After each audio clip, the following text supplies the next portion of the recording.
Okey, kita dah berada di episod yang ke-10. So, waktu ni kita orang baru nak makan tengah hari, mencari kedai-kedai yang boleh makan, orang panggil makanan berlauk selera kampung. So, adik ipar tunjuk kedai ni. So, hari ni kita nak makan tengah hari dekat abang. Salah. Adik abang.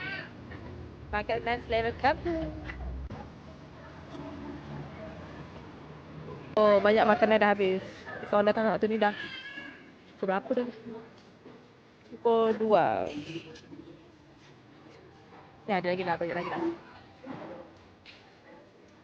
So, kita makan-makan-makan tengah hari. Lepas tu, dekat tepi kedai ni, dia ada ikan tilapia yang sedang kelaparan ya.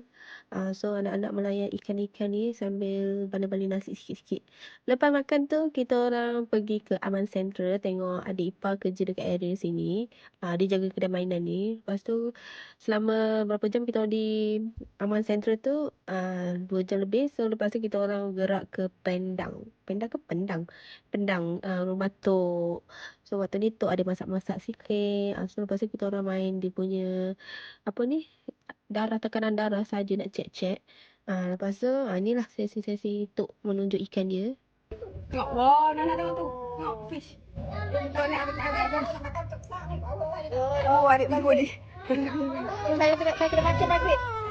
Wow, jangan jerit, jangan jerit. Kakak jangan jerit. Janganlah. Itulah dua anak dara yang tak nak kalah. So dia hari-hari bergaduh. And then kita orang dapat ikan perkasam dari Tok buat. So lepas tu masa nak balik kita nak cari susu. Susu yang si dua ketui tadi bergaduh tadi tak ada, dah habis.